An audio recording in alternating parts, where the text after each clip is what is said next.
ठीक है। Good morning. और आज फिर से हम लेट हैं और लेट होने का वजह जो है अभी का मौसम है। तो थोड़ा सा बाहर जो है वेदर वह अलग तरीके का है, उसकी वजह से आना जाना थोड़ा सा मुश्किल हो रहा है।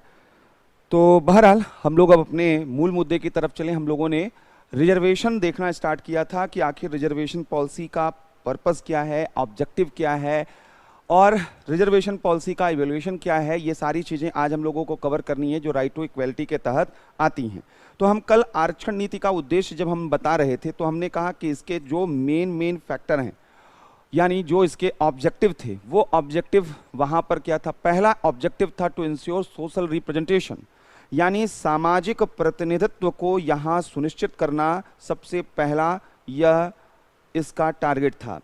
सोशल रिप्रेजेंटेशन को, सामाजिक प्रतिनिधित्व को सुनिश्चित करना, इंश्योर करना, ये यहाँ पर पर्पस था रिजर्वेशन पॉलिसी का। ये दो बड़े मकसद के साथ यहाँ पर काम कर रही थी। अगर सोशल रिप्रेजेंटेशन हो, यानी सोसाइटी के डिप्राइव्ड क्लासेस का वह पब्लिक लाइफ में रिप्रेजेंटेशन हो, वो दिखे कि हाँ पॉलिटिक्स में ये हैं, ये एडमिनिस्ट्रेटिव जो हैं ऑफिस में ये बैठे हुए हैं, या बिजनेस में ये हैं, अलग अलग जो पब्लिक लाइफ के फील्ड हैं, जब तक हर कम्युनिटी के लोगों का रिप्रेजेंटेशन नहीं रहेगा उनके कॉन्फिडेंस में वृद्धि नहीं होगी। तो इसका पहला पर्पस था कि वंचित वर्ग, डिप्राइव्ड क्लास जो था, उसके कॉन्फिडेंस को बिल्ड करना। तो इसका सबसे पहला पर्पस था डिप्राइव्ड क्लास के सेल्फ कॉन्फिडेंस में वहां पर इंक्रीज करना था कि उसका आत्मविश्वास बढ़ सके। और दूसरा कि जो सामाजिक परसेप्शन है उसमें चेंज लाना, टू चेंज सोशल परसेप्शन, सामाजिक जो धारणा है, सामाजिक जो सोच थी, उसमें बदलाव लाना, यह इसका पर्पस था। माना जाता है कि अगर रिप्रेजेंटेशन बेहतर तरीके से हर डिप्राइव्ड क्लासेस का हो जाए तो ऐसे में सोसाइटी भी उन्हें एक्सेप्ट करना शुरू कर देती है, सोशल एक्सेप्टेंस वहां पर बढ़ने लगता है। तो यानी रिजर्वेशन डिप्राइव्ड क्लासेस के मेन स्ट्रीम से जोड़ने का एक तरीका था, उनका सोशल एक्सेप्टेंस बढ़ाने का एक तरीका था। दूसरा हमने कहा कि रिजर्वेशन का एक और जो इंपॉर्टेंट फीचर था वो था सोशल एम्पावरमेंट, यानी सामाजिक सशक्तिकरण। इसका मतलब यह है कि समाज के डिफरेंट जो ग्रुप्स हैं उनका पॉलिसी मेकिंग प्रोसेस में रोल बढ़ाना। तो सोशल एम्पावरमेंट का मतलब था कि वंचित वर्गों की नीति निर्धारण में, डिप्राइव्ड क्लासेस का, ये बंद हो गया चलना। सोशल एम्पावरमेंट का मतलब था कि जो डिप्राइव्ड क्लासेस हैं उनका पॉलिसी फॉर्मुलेशन और पॉलिसी इंप्लीमेंटेशन में रोल बढ़ाना। इससे वह जो डिप्राइव्ड क्लास को लेकर सेंसिटिव पॉलिसीज जो हैं वो बन सकी। तो इससे जो है यह था कि एक संवेदनशील नीतियां बन सकती थी। जो डिप्राइव्ड क्लासेस होती थी वो जिस सोसाइटी से बिलोंग करती थी, उस सोसाइटी के जो प्रॉब्लम्स थे, चैलेंजेस थे, उनको अच्छे तरीके से जानती थी। अगर उनका ही रिप्रेजेंटेशन पॉलिसी फॉर्मुलेशन के लेवल पर होगा तो निश्चित रूप से इसका फायदा वहां पर दिखाई देगा। तो यहां पर जो है जो मूल प्रश्न था वो ये था, तो सामाजिक सशक्तिकरण, तो इसका क्या मतलब था यहां पर, तो वंचित वर्गों की नीति निर्धारण में भूमिका बढ़ाना। तो डिप्राइव्ड क्लासेस की पॉलिसी फॉर्मुलेशन में जो रोल है, role in policy formulation of deprived classes, deprived classes के रोल को यहां पर इनहेंस करने की बात की गई थी, जिससे सेंसिटिव पॉलिसी यानी संवेदनशील नीतियां क्या हैं, बन सकें, सेंसिटिव पॉलिसी यहां पर बन सकें और इससे सोसाइटी के एक बड़े तबके की समस्याएं, प्रॉब्लम्स एड्रेस हो सकें। इसका पर्पज है सोशल जस्टिस को सिक्योर करना, to secure social justice, to secure social justice यानी सामाजिक न्याय को सुरक्षित करना, इसका पर्पस था रिजर्वेशन का। यानी यहां पर यह बोला गया कि जो डिप्राइव्ड क्लासेस हैं उनको सोसाइटी की मेन स्ट्रीम से जोड़ना, यानी वंचित वर्गों को मुख्य धारा से जोड़ना। जो समाज का मेन स्ट्रीम है, जो उसका डेवलपमेंट है, जो उसका एक्सेस है अपॉर्चुनिटी और फैसिलिटीज तक, वो चीजें डिप्राइव्ड क्लासेस को भी मिल सकें। तो वंचित वर्गों को मुख्य धारा से जोड़ने का नाम, मेन स्ट्रीम से जोड़ने का काम जो है वह सोशल जस्टिस कहलाता है। और रिजर्वेशन का पर्पस ये भी था, टू एस्टेब्लिश सोशल डेमोक्रेसी, सामाजिक लोकतंत्र की स्थापना। आरक्षण का मकसद था सामाजिक लोकतंत्र की स्थापना, सोशल डेमोक्रेसी को एस्टेब्लिश करना। यानी कि सोसाइटी में वैसे तो हम देखते हैं हमारे यहाँ पॉलिटिकल डेमोक्रेसी है, जहाँ पर स्टेट वह किसी के साथ डिस्क्रिमिनेशन नहीं करता या इंक्रोचमेंट नहीं करता, ये कॉन्स्टिट्यूशन कहता है। लेकिन कॉन्स्टिट्यूशन इसी के साथ इस चीज को भी इंश्योर करता है कि सोसाइटी में भी एक ग्रुप ऑफ पर्सन जो है दूसरे ग्रुप ऑफ पर्सन को डोमिनेट न करें, वह उसका एक्सप्लॉइट न करें। और इसके लिए जरूरी है कि सोसाइटी में सोशल डेमोक्रेसी हो, जहां पर सभी लोगों की आवाज वह सोसाइटी के नॉर्म्स, जो रूल्स हैं, सोसाइटी के जो बिहेवियर हैं, उन सबको डिसाइड करने में सबकी भूमिका वहां पर हो। और रिजर्वेशन ये मौका देता है सोशल डेमोक्रेसी स्टेब्लिश करने का, कि हमारा डेमोक्रेसी केवल फॉर्मल डेमोक्रेसी नहीं है, हमारा डेमोक्रेसी केवल पॉलिटिकल डेमोक्रेसी नहीं है, हमारा डेमोक्रेसी सोशल डेमोक्रेसी है, क्योंकि इसमें सभी लोगों का रोल है, पार्टिसिपेशन ऑफ ऑल क्लासेस। तो ये रिजर्वेशन का बेसिक पर्पस था। लेकिन सवाल यहां पर यह था कि अगर रिजर्वेशन इतने अच्छे मकसद के साथ लाया गया था, इतने हायर इसके ऑब्जेक्टिव गोल थे, तो आखिर क्या वजह रही कि रिजर्वेशन इंडिया में सबसे डिस्प्यूटेड डिबेट के रूप में देखी जाने लगी? इसका कारण अगर हमें समझना है, पहले हमें पास्ट की तरफ चलना होगा कि रिजर्वेशन का बैकग्राउंड क्या था, कहां से जो है यह रिजर्वेशन जो है वह शुरू होता है और कहां से जो है डिबेट आने शुरू होते हैं। असल में रिजर्वेशन का जो पूरा का पूरा ये हमारा डेवलपमेंट रहा है, ये इंडिपेंडेंस के पहले से ही स्टार्ट हो जाता है। पहली बार जो आरक्षण दिया गया था 1902 में, वह कोल्हापुर के रियासत, कोल्हापुर रियासत हुआ करती थी, और कोल्हापुर रियासत के जो साहू जी महाराज थे, कोल्हापुर प्रिंसली स्टेट के जो उस वक्त के राजा थे साहू जी महाराज, इन्होंने यहाँ पर पहली बार जो है, साहू जी महाराज, इन्होंने पहली बार रिजर्वेशन का कंसेप्ट अपने यहाँ अप्लाई किया।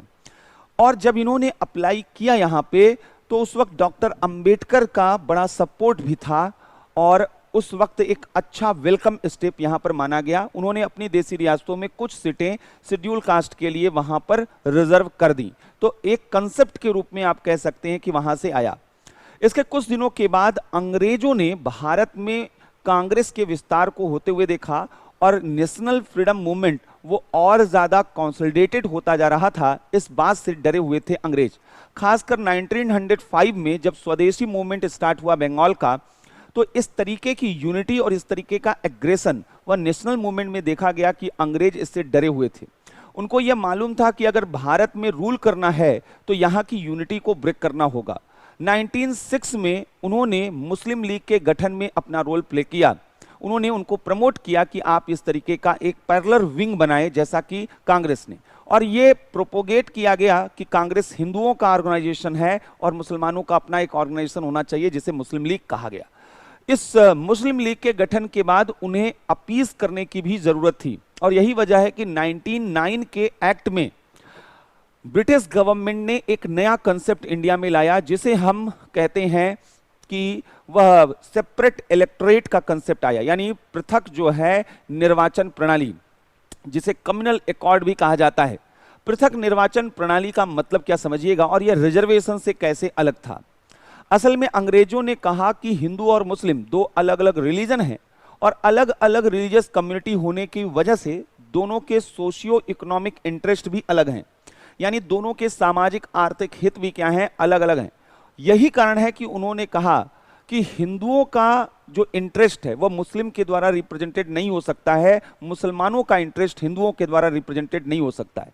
एक इल्यूजन, एक तरीके का भ्रम वो पैदा करना चाहते थे कि हिंदू जो हैं वह मुसलमानों के अधीन नहीं रह सकते और मुसलमान हिंदुओं के अधीन नहीं रह सकते, क्योंकि दोनों के रिलीजन अलग हैं। इसीलिए उन्होंने कहा कि भारत में जो इलेक्शन आगे होंगे, उन इलेक्शन में जो कंस्टिट्यूएंसी डिसाइड होंगी, अलग अलग निर्वाचन क्षेत्र डिसाइड होंगी, उनमें कुछ कंस्टिट्यूएंसी सेपरेट इलेक्टोरेट के रूप में होंगी, पृथक निर्वाचन प्रणाली के जरिए भरी जाएंगी। ये जो सेपरेट इलेक्टोरेट के स्टेट सीट्स होंगी ये मुस्लिम कम्युनिटी के लिए रिजर्व होंगी। यहां पर वोटर भी मुस्लिम कम्युनिटी का होगा और कैंडिडेट भी मुस्लिम कम्युनिटी का होगा। यानी जिसको चुना जाएगा और जो चुनेगा वो दोनों एक ही सेम रिलीजन के यहां पर होंगे। इसी को हम सेपरेट इलेक्टोरेट यानी पृथक निर्वाचन प्रणाली कहते हैं। जबकि रिजर्वेशन का कंसेप्ट अलग तरीके का है। रिजर्वेशन का मतलब होता है अगर सीट रिजर्व है तो कैंडिडेट वह पर्टिकुलर कम्युनिटी का होगा, जिस समुदाय के लिए वह सीट आरक्षित की गई है। लेकिन जब बात वोटर की आएगी रिजर्व सीट के लिए, तो वोटर का मतलब सभी वोटर होते हैं, कोई हिंदू मुस्लिम सिख ईसाई वोटर नहीं होते हैं। कम्युनल जो रिप्रेजेंटेशन है, सांप्रदायिक प्रतिनिधित्व यानी कि सेपरेट इलेक्टोरेट, इसमें कैंडिडेट वोटर एक ही रिलीजन के होने चाहिए। रिजर्वेशन में कैंडिडेट अलग कम्युनिटी का हो सकता है लेकिन वोटर सभी कम्युनिटी के वहां पर होते हैं। यह बेसिक डिफरेंस था। लेकिन यहां से डिबेट स्टार्ट चूंकि हो चुका था, तो 1909 में जो है यहां पर कम्युनल रिप्रेजेंटेशन, सांप्रदायिक प्रतिनिधित्व की नींव अंग्रेजों ने डाली। सांप्रदायिक प्रतिनिधित्व जो है यहां पर आया, जिसको सेपरेट इलेक्टोरेट भी कहा जाता है, जिसे सेपरेट इलेक्टोरेट यानी पृथक निर्वाचक मंडल कहा जाता है। यह सिर्फ जो सेपरेट इलेक्टोरेट था, इसमें हमने कहा कि कैंडिडेट और वोटर, उम्मीदवार और मतदाता दोनों सेम कम्युनिटी के होते हैं। यानी यहां पर जो है समान जो है समुदाय के, एक समुदाय के यहां पर एक ही सिंगल कम्युनिटी के, कॉमन सेम कम्युनिटी के होते हैं। ये चीज जो है इन्होंने 1909 में मुस्लिम कम्युनिटी के लिए लाया। और जब आगे नेशनल मूवमेंट इसके बावजूद कमजोर नहीं हुआ, तो 1919 में 1919 के अधिनियम में मुसलमानों के साथ साथ सिखों को और आंग्ल भारतीयों को भी सेपरेट इलेक्टोरेट सिस्टम में उन्होंने रखा। उनका कोशिश था कि नेशनल मूवमेंट वह अलग अलग भागों में टूटे, हिंदू मुस्लिम सिख ये सब अलग अलग भागों में टूट जाएं और राष्ट्रीय आंदोलन वह ठप पड़ जाए। लेकिन इसका कोई असर नहीं पड़ा। गांधी जी के लीडरशिप में नॉन कोऑपरेशन मूवमेंट चला, फिर सिविल डिसओबीडियंस मूवमेंट 1930 में चला। अंग्रेज इस बात को अब समझ चुके थे कि अब इंडिया में रह पाना नियर टू इम्पॉसिबल है, इसलिए जल्द से जल्द कुछ ना कुछ ठोस यहां पर करना होगा। उन्होंने देखा कि जब तक मेजॉरिटी जो कम्युनिटी इंडिया की है उसको अंदर से नहीं तोड़ा जाएगा, डिवाइड एंड रूल नहीं किया जाएगा, तब तक इंडिया में रूल करना नियर टू इम्पॉसिबल है। उन्होंने अगला जो सबसे इंपॉर्टेंट यहां पर स्टेप लिया 1932 में। 1932 में इन्होंने यहां पर वह कम्युनल एकॉर्ड लाया, सांप्रदायिक पंचायत जिसे कहते हैं। कम्युनल एकॉर्ड का मतलब क्या था? इन्होंने सांप्रदायिक अकॉर्ड के तहत शेड्यूल कास्ट के लिए भी सेपरेट इलेक्टोरेट सिस्टम लाया। पहली बार यहां पर शेड्यूल कास्ट के लिए पृथक निर्वाचक मंडल लाया। यानी अब कहीं भी इलेक्शन होंगे तो वहां उस सीट अगर वह शेड्यूल कास्ट के लिए कम्युनल अकॉर्ड के तहत घोषित की गई तो वहां वोटर भी शेड्यूल कास्ट के और वहां पर कैंडिडेट भी शेड्यूल कास्ट के। इससे एक ये मैसेज जाता है कि जो कैंडिडेट है केवल उसी कम्युनिटी का है। लेकिन रिजर्व सीटें फिर से समझिए, रिजर्वेशन में क्या होता है, कैंडिडेट भले ही एक कम्युनिटी का हो लेकिन वोटर्स तो सारी कम्युनिटी के होते हैं और कैंडिडेट की रिस्पॉन्सिबिलिटी वो सभी कम्युनिटी को जो है रिप्रेजेंट करने की क्या है होती है। तो यहां पर जब ये लाया गया तो गांधी जी ने इसका काफी विरोध किया। गांधी जी ने कहा कि ये मैं अपने जीते जी तो होने नहीं दूंगा। गांधी जी द्वारा विरोध किया गया। हालांकि डॉक्टर अंबेडकर इसके सबसे बड़े एडवोकेट थे। उनका यह मानना था कि ये गोल्डन अपॉर्चुनिटी यहां पर शेड्यूल कास्ट के लिए है, डिप्राइव्ड क्लासेस के लिए। उनका कहना था कि कांग्रेस अपने से तो कभी ऐसा करने से रही, अपर कास्ट कभी ऐसा करने से रहा। यह एक हिस्टोरिकली ये एक बड़ा अचीवमेंट होगा अगर ब्रिटिश गवर्नमेंट ऐसा करती है और इसके जरिए शेड्यूल कास्ट के सोशियो इकोनॉमिक लाइफ में एक क्वालिटेटिव चेंज आता है। तो अंबेडकर जी इसके फेवर में थे। दोनों लोगों के बीच में ये कन्फ्लिक्ट स्टार्ट हुआ। गांधी जी हंगर स्ट्राइक पर चले गए और लगातार कई दिनों तक आमरण अनशन पर बैठे रहे। चीजें बहुत वर्स्ट से वर्स्ट होती जा रही थी। यह महसूस किया जा रहा था कि अगर गांधी जी को कुछ होगा तो पूरे नेशनल मूवमेंट के मोराल पर बहुत सीरियस उसका इफेक्ट होगा। इसलिए अंबेडकर जी पर दबाव बनाने के लिए कई कांग्रेस के सीनियर लीडर पहुंचते हैं और वहां पर कन्विंस करने की कोशिश की जाती है। इसी बीच एक ऑफर निकलता है गांधी जी और अंबेडकर जी के बीच सलूशन निकालने के लिए, जिसे पूना पैक्ट भी कहते हैं। ये जो पूना पैक्ट था, इस पूना पैक्ट में पहली बार रिजर्वेशन का कंसेप्ट आया और कहा गया कि आगे चलकर शेड्यूल कास्ट के लिए कांग्रेस वह सीटें आरक्षित करेंगी। यानी आगे 1936 के बाद इंडिया में प्रोविंशियल इलेक्शन होने थे, कांग्रेस ने कहा कि जो भी इलेक्शन होंगे शेड्यूल कास्ट के लिए कांग्रेस द्वारा सीटें आरक्षित की जाएंगी। तो कांग्रेस ने कहा कि हम सीटें क्या कर देंगे, आरक्षित कर देंगे। तो यहां से रिजर्वेशन, इन्होंने कहा कम्युनल रिप्रेजेंटेशन नहीं, रिजर्वेशन आपको हम देंगे। तो रिजर्वेशन का जो कंसेप्ट था यहां से आ गया। आजादी के बाद रिजर्वेशन का जो कंसेप्ट था अब वो किस रूप में यहां पर देखा गया, आइए उसको देखते हैं। आफ्टर इंडिपेंडेंस अगर हम बात करें आजादी के बाद, तो आजादी के बाद 1950 में हमारा जो कॉन्स्टिट्यूशन था उसमें एक तरफ पॉलिटिकल इंस्टीट्यूशंस में रिजर्वेशन की बात पहले ही कर दी गई। लोकसभा में बोला गया कि अनुसूचित जातियों, जनजातियों, आंग्ल भारतीयों के लिए कुछ सीटें आरक्षित होंगी। इसी तरीके से विधानसभाओं के लिए भी किया गया।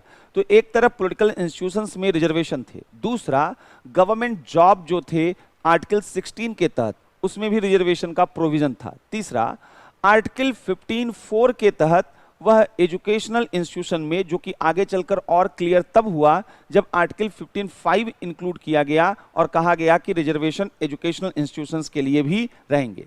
तो यहां पर यह देखा गया कि हमारे यहाँ रिजर्वेशन का जो प्रोविजन है वो कहाँ कहाँ पर है। शिक्षण संस्थानों में, एजुकेशनल इंस्टीट्यूशंस में रिजर्वेशन मिलता है और ये आर्टिकल 15(5) के थ्रू मिलता है। गवर्नमेंट जॉब, पब्लिक एम्प्लॉयमेंट में, सरकारी नौकरियों में जो है यहाँ पर पब्लिक एम्प्लॉयमेंट में रिजर्वेशन मिलता है, आर्टिकल 16 ऐसा कहता है। जो पॉलिटिकल इंस्टीट्यूशंस हैं, राजनीतिक संस्थाओं में रिजर्वेशन मिलता है, पॉलिटिकल इंस्टीट्यूशंस, और ये जो है आर्टिकल 330 के थ्रू लोकसभा में और यहाँ पर आर्टिकल 331 के तहत स्टेट लेजिस्लेटिव असेंबली में। तो यहाँ पर जो है लेजिस्लेटिव असेंबली, विधानसभा में, तो ये जो है यहां पर बोला गया कि ये रिजर्वेशन का प्रावधान है। तो हमारे यहाँ 3 जगहों पर रिजर्वेशन दिया जाता है, एजुकेशनल इंस्टीट्यूशन, पब्लिक एम्प्लॉयमेंट और पॉलिटिकल इंस्टीट्यूशंस में यहां पर दिया जाता है। आजादी के बाद हमने यहां पर रिजर्वेशन देने के लिए कोई कानून बनाने की, यहां पर प्रावधान करने की जरूरत नहीं थी। हमारे यहाँ कॉन्स्टिट्यूशन के आर्टिकल्स में लिख दिया गया और गवर्नमेंट ऑफ इंडिया के लिए यह अब आसान था कि वह रिजर्वेशन अपने यहाँ सरकारी नौकरियों में दे। इसके लिए कोई कानून बनाने की जरूरत नहीं थी। तो प्रेसिडेंट ने 1950 में एक ऑर्डर इशू किया, जिस ऑर्डर में, यानी कि constitution schedule caste and schedule tribe order 1950 जिसे कहा जाता है, constitutional order for schedule caste and schedule tribe 1950, जिसके थ्रू इन दोनों कम्युनिटी को इनके पॉपुलेशन के प्रोपोर्शन में रिजर्वेशन देने का प्रावधान किया गया।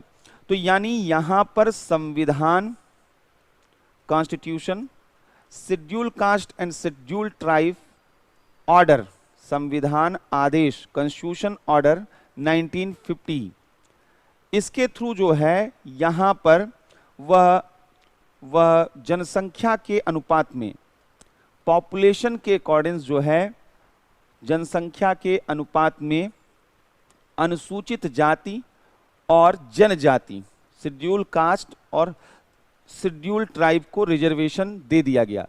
तो शुरुआत में रिजर्वेशन केवल और केवल अनुसूचित जातियों और जनजातियों को ही दिया जाता था। इसकी वजह यह थी कि आर्टिकल 16 में सरकारी नौकरियों में जो ये बोला गया है कि रिजर्वेशन बैकवर्ड क्लास के लिए दिया जा सकता है, तो यह बैकवर्ड क्लास का कंसेप्ट क्लियर नहीं था कि पिछड़े वर्ग में कौन कौन होगा, जो होगा उसी तो रिजर्वेशन दिया जाएगा। तो बैकवर्ड क्लास का कंसेप्ट क्लियर नहीं था। अब ऐसे में ये बहुत इंपॉर्टेंट हो गया कि बैकवर्ड क्लास को डिटरमाइन किया जाए, उसको डिफाइन किया जाए। तो बैकवर्ड क्लास जो है इसको डिफाइन करने के लिए यहां पर एक कमेटी बनाई गई। तो हमने कहा कि बैकवर्ड क्लास का, बीसी का कोई भी डिफिनीशन यहां पर नहीं था, तो पिछड़ा वर्ग परिभाषित नहीं था। इसको backward classes are not defined in constitution, पिछड़ा वर्ग परिभाषित नहीं था। इसको परिभाषित करने के लिए एक कमीशन बनाया गया, नाम रखा गया काका कालेलकर कमीशन। काका कालेलकर कमीशन यहां पर लाया गया और काका कालेलकर कमीशन यहां पर क्या कहता है, थोड़ा इसको भी देखिएगा। काका कालेलकर कमीशन का रिकमेंडेशन था कि in India caste is class, class is caste. मतलब आप थोड़ा ध्यान से देखिए तो हमारे कॉन्स्टिट्यूशन में रिजर्वेशन किसके लिए बोला गया है, पिछड़ी जाति के लिए या पिछड़े वर्ग के लिए? तो यहां पर पिछड़ा वर्ग वर्ड यूज किया गया है, पिछड़ी जाति नहीं।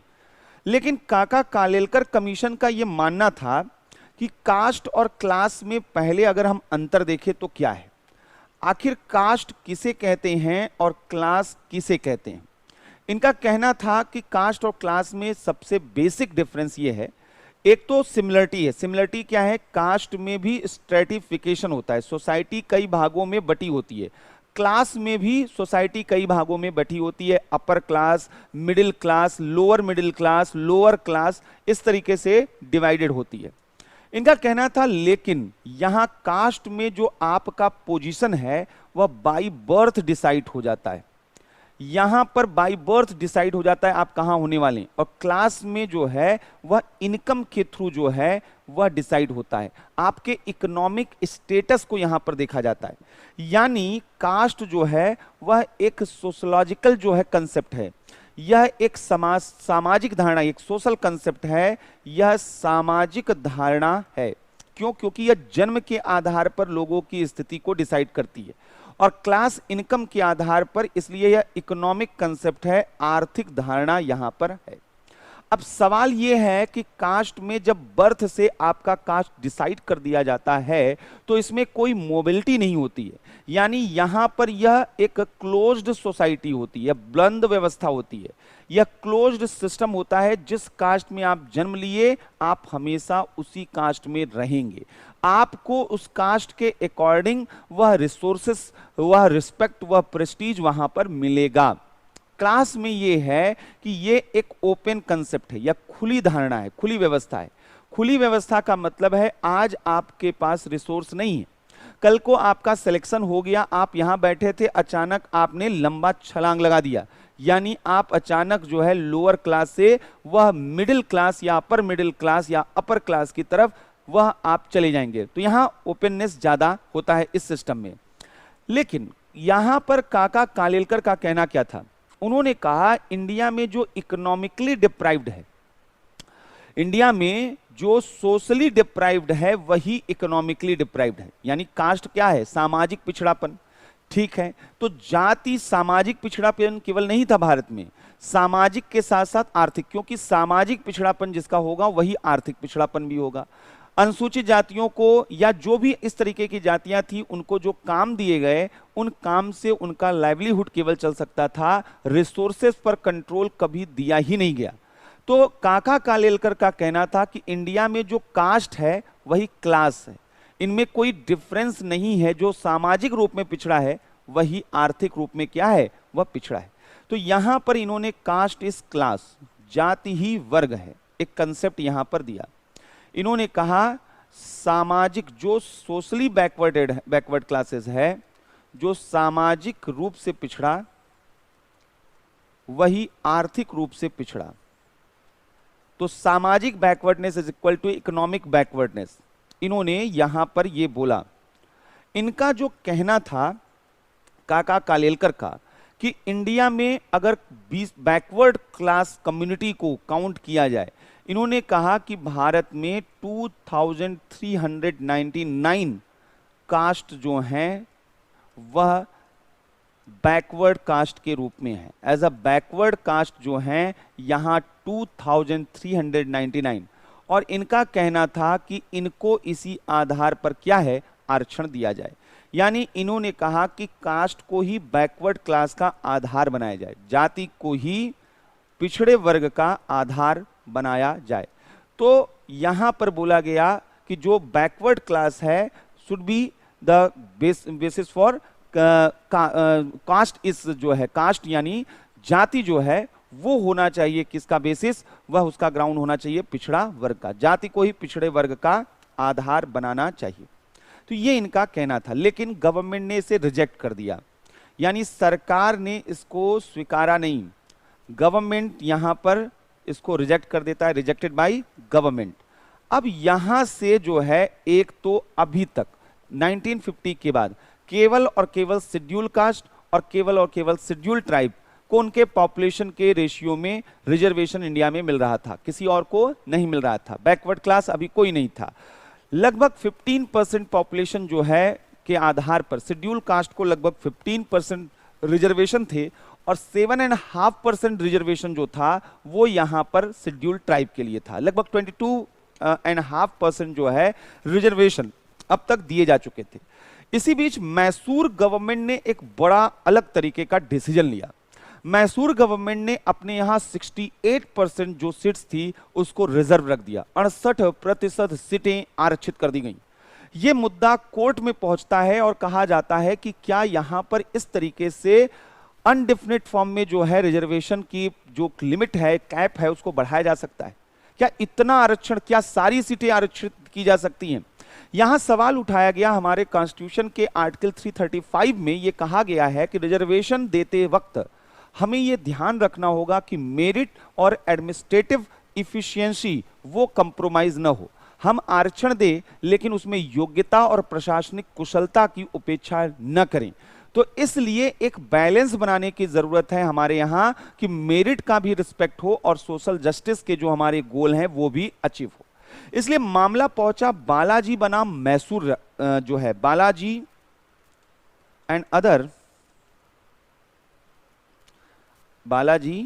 And other versus Mysore state of Mysore. ये 1963 का एक फेमस यहां पर केस था। इसमें जो कोर्ट ने कहा, उन्होंने देखिए क्या क्या बोला, क्योंकि जो मैसूर गवर्नमेंट ने किया था उन्होंने इकोनॉमिकली बैकवर्ड क्लासेस के लिए भी रिजर्वेशन का प्रोविजन किया हुआ था।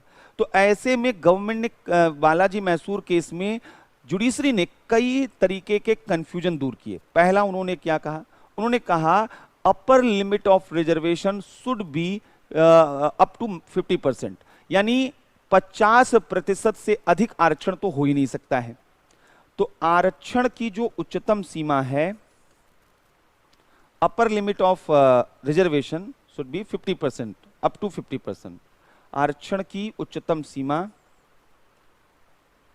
50%, इससे अधिक नहीं हो सकती है। दूसरा यहां पर इन्होंने कहा कि caste is a dominating criteria for reservation. Caste जो है एक बहुत ही प्रभावी आधार है लेकिन होल सोल क्राइटेरिया नहीं हो सकता है। जाति आरक्षण का प्रमुख आधार लेकिन एकमात्र नहीं, यानी अब रिजर्वेशन कोर्ट ने कहा कि केवल जाति के आधार पर नहीं देके और अदर जो है फैक्टर्स को भी इंक्लूड करना होगा। तीसरा इनका कहना था कि रिजर्वेशन कोई पॉवर्टी इरेडिकेशन प्रोग्राम नहीं है कि जिसको चाहो उसको, जो गरीब है उसको आरक्षण दे दो। आरक्षण और गरीबी का दूर दूर तक कोई रिश्ता नहीं है। आरक्षण किसी की गरीबी दूर करने के लिए नहीं दिया जा रहा है। 150 सीटें आरक्षित करने से किसी कम्युनिटी की पॉवर्टी नहीं दूर हो जाएगी। उन केवल 100-200 परिवारों की ही गरीबी, उनके ही जीवन में सुधार होगा, बाकी पूरी कम्युनिटी का नहीं। ये फिर से कहा गया कि इसका मकसद सोशल रिप्रेजेंटेशन था, इसका मकसद सोशल जस्टिस था, इसका मतलब सोशल एम्पावरमेंट, सोशल डेमोक्रेसी था। इसलिए इसको पॉवर्टी जो है एजुकेशन प्रोग्राम के तरीके से न देखा जाए। इसीलिए कोर्ट ने कहा कि इकोनॉमिक क्राइटेरिया पर, केवल इकोनॉमिक क्राइटेरिया पर रिजर्वेशन बिल्कुल नहीं दिया जा सकता है। तो यहां पर जो है इनका कहना था कि रिजर्वेशन गरीबी उन्मूलन का साधन नहीं है, गरीबी उन्मूलन का साधन नहीं है, तो केवल आर्थिक आधार पर आरक्षण नहीं, इकोनॉमिक क्राइटेरिया पर आरक्षण नहीं दिया जा सकता। फिर इन्होंने कहा कि बैकवर्डनेस को दो रूपों में डिफाइन, जो वर्ड यूज किया गया है आर्टिकल 16 में बैकवर्ड क्लासेस, असल में उसको अगर इंटरप्रेट करना है तो आर्टिकल 15 के साथ जोड़कर देखना होगा। आर्टिकल 15 में बैकवर्डनेस के लिए दो टर्म यूज किए गए हैं, सोशली बैकवर्ड और एजुकेशनली बैकवर्ड। इनका कहना था कि अगर हमें यह पता लगाना है कि कोई पिछड़ा है या नहीं, तो उसके दो क्राइटेरिया है, सामाजिक और शैक्षणिक रूप में वह पिछड़ा है या नहीं। तो यहां पर आरक्षण जो है, पिछड़ेपन का निर्धारण कैसे होगा? सामाजिक व शैक्षणिक दोनों आधार पर, सामाजिक और शैक्षणिक, सोशियो एजुकेशनली यहां पर होगा। ये Balaji Mysore case, famous Balaji Mysore case में आया। 63 में ये मामला आया, मैसूर गवर्नमेंट नहीं दे पाई वहां पर रिजर्वेशन जो चाहती थी। अब रिजर्वेशन न देने की वजह से जो लोग रिजर्वेशन का डिमांड कर रहे थे वो मोबिलाइज हो रहे थे, गवर्नमेंट पे प्रेशर बना रहे थे। ऐसे में इस इशू को जो कंफ्यूजन बना हुआ था कि रिजर्वेशन किसको क्या देना है, कैसे देना है, शेड्यूल का, शेड्यूल ट्राइब का क्लियर है। जो अदर बैकवर्ड क्लासेस हैं, यानी जिन्हें आप ओबीसी कहते हैं, इनका कोई कंसेप्ट समझ में नहीं आ रहा था और इनको कितना कैसे रिजर्वेशन दिया जाए इसका कोई क्राइटेरिया समझ में नहीं आ रहा था। इसी बीच 1977 में सेंट्रल गवर्नमेंट में जनता पार्टी गवर्नमेंट आती है और सेंटर में जनता पार्टी गवर्नमेंट को लीड कर रहे थे मोरारजी भाई देसाई प्राइम मिनिस्टर के रूप में। क्योंकि जनता पार्टी गवर्नमेंट को फॉर्म करने में ओबीसी कम्युनिटी की बड़ी क्रिटिकल रोल रही थी, इसलिए नेचुरली जनता पार्टी गवर्नमेंट पर एक प्रेशर था कि वह बैकवर्ड क्लासेस को रिजर्वेशन प्रोवाइड करे। इसीलिए इसी दौरान एक कमेटी, एक कमीशन बनाया गया, आयोग बनाया गया, मंडल कमीशन। बीपी मंडल जी हुआ करते थे, बीपी मंडल जी के हेडशिप में ये एक कमीशन, मंडल कमीशन बनाया गया और पूछा गया कि आखिर रिजर्वेशन किसको दिया जाए, कौन है बैकवर्ड क्लास। तो यहां पर मंडल कमीशन अब हमें देखना है। मंडल कमीशन यहां पर काका कालेलकर कमीशन वह first commission on backward classes था और Mandal commission second commission on backward classes था। मंडल जो कमीशन था उस वक्त प्राइम मिनिस्टर कौन थे? जैसा हमने बताया कि मोरारजी देसाई। मोरारजी देसाई के समय में यह बनाया गया था और इसके जो अध्यक्ष थे वो बीपी मंडल थे। अध्यक्ष जो थे वो बीपी मंडल हुआ करते थे। तो ये जो है यहां पर देखा जाता था। इन्होंने बैकवर्ड को डिफाइन करने के लिए केवल एक नहीं, तीन यहां पर इंडिकेटर, 3 डायमेंशन और 11 इंडिकेटर लिए। यानी इन्होंने पिछड़ा वर्ग जो परिभाषित करना था, पिछड़ा वर्ग को परिभाषित करने के लिए इन्होंने 3 डायमेंशंस लिए, 3 आयाम और 11 इंडिकेटर। मतलब क्या था, थोड़ा ये समझिए कि अगर किसी ग्रुप को, कम्युनिटी को बोलना है कि ये बैकवर्ड क्लास है, तो उन्होंने कहा पहला तो देखिए कि क्या वह सोशली बैकवर्ड है, सामाजिक पिछड़ापन है। और सोशल बैकवर्डनेस में उन्होंने 4 इंडिकेटर वहां पर दिए, 4 संकेतक, कि आप इन इंडिकेटर के आधार पर देख सकते हैं। जैसे कि क्या वहां पर वो लोगों को पब्लिक प्लेस तक एक्सेस है, क्या सार्वजनिक स्थलों पर वो जा सकते हैं, नहीं जा सकते हैं, रोक टोक वहां पर है। तो ये मान लीजिए कि ये सोशली क्या है, यह बैकवर्ड क्लासेस है। एजुकेशन का लेवल क्या है, उसके आधार पर ये सामाजिक रूप में पिछड़े हैं। तो एक हो गया सोशल बैकवर्डनेस। दूसरा इन्होंने कहा इकोनॉमिक बैकवर्डनेस। उनका देखिए इकोनॉमिक बैकवर्डनेस, जैसे कि उनके पास रिसोर्सेस कितने हैं, उनका लेबर जो फोर्स है उसमें पार्टिसिपेशन कितना है। यहां पर भी 4 इंडिकेटर की बात की गई और इस आधार पर बताया गया। तीसरा एजुकेशनल जो यहां पर पिछड़ापन था, बैकवर्डनेस था, ये तीसरा डायमेंशन था और 3 इंडिकेटर इसके लिए भी बनाए गए। कुल मिलाकर इनका कहना था कि बैकवर्ड कम्युनिटी या क्लास उसे ही बोला जाएगा जो सोशल, एजुकेशनल और इकोनॉमिकल दोनों ही, तीनों ही डायमेंशन में बैकवर्ड होगा।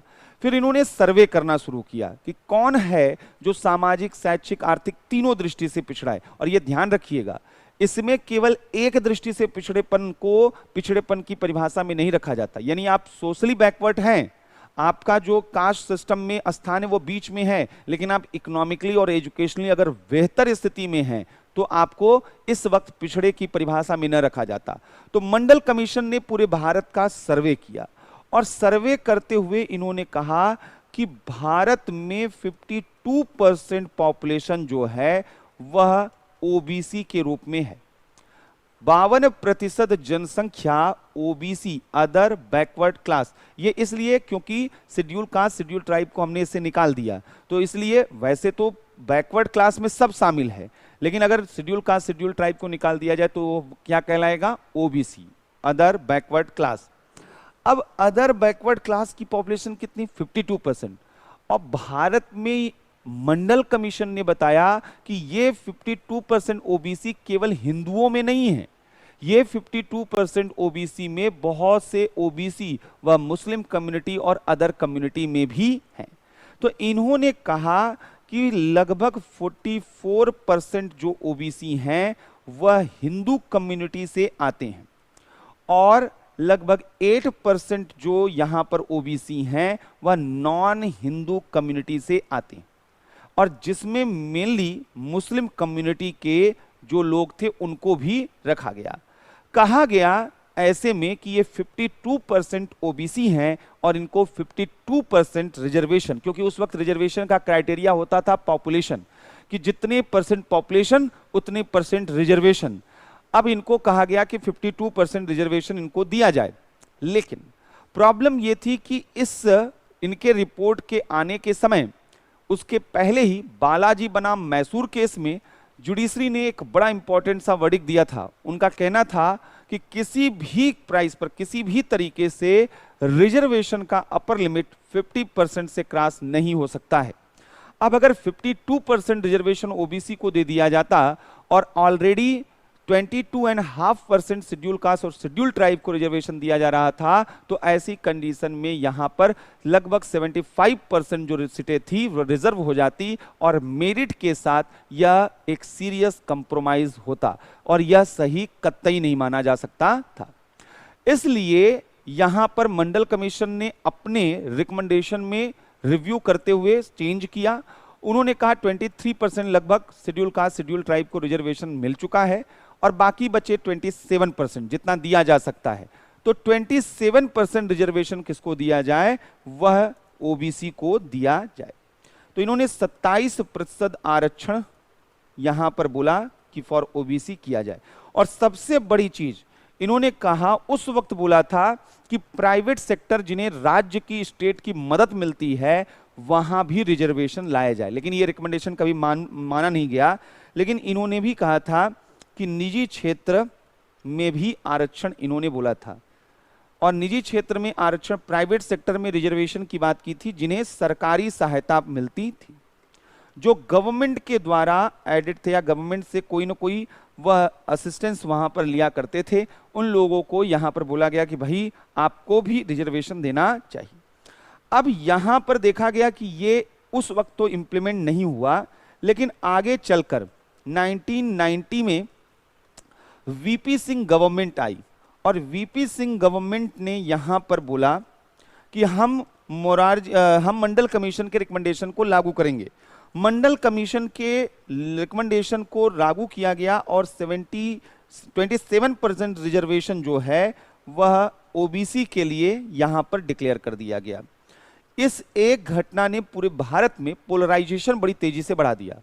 एक बड़ा जनरेशन था जो इस दौर में वो तैयारी कर रहा था या इस दौर में वो गवर्नमेंट जॉब के लिए फाइट कर रहा था, अचानक वहां पर रिजर्वेशन की वजह से वो बाहर अपने को पाता है और नए लोग जो उससे कम अंक आते हैं वो अंदर आ जाते हैं। क्योंकि कोई भी अगर पॉजिटिव चेंज लाना है तो इस तरीके के शॉक लगते ही लगते हैं सोसाइटी में। लेकिन अगर हम देखें तो ग्रेटर सोसाइटी के लिए, बड़े स्तर पर सोसाइटी के लिए स्टेप जरूर सही था, लेकिन उन लोगों के लिए निश्चित रूप में ये एक बहुत घातक कदम था जो लोग इससे डायरेक्टली अफेक्ट हुए इस जनरेशन में, और उनका फ्रस्ट्रेशन वो ताउम्र बना रहा। रिजर्वेशन को लेकर जो उनका प्रेजुडाइज था वो लगातार बना रहा। बहरहाल हमें उस मुद्दे पर नहीं जाना है, हमें इस बात पर अभी फोकस करना है कि यहां पर 27% रिजर्वेशन दे दिया गया, यानी लगभग 50% जो गवर्नमेंट की सीट्स थी वो रिजर्व यहां पर हो गई। अब चूंकि हमने कहा कि इस वक्त जो अपर कास्ट या अदर जो कम्युनिटी थी जिनको रिजर्वेशन नहीं मिल रहा था उनका अनरेस्ट बढ़ रहा था, यह वही दौर था जब बीजेपी भी बहुत तेजी के साथ अपना सोशल बेस बढ़ाने का प्रयास कर रही थी। कांग्रेस और जो जनता पार्टी या अदर पार्टी थी जो इस तरीके से वहां पर आ रही थी, जो रिजर्वेशन को प्रमोट कर रही थी, तो उसी समय बीजेपी जो है वहां पर आ रही थी।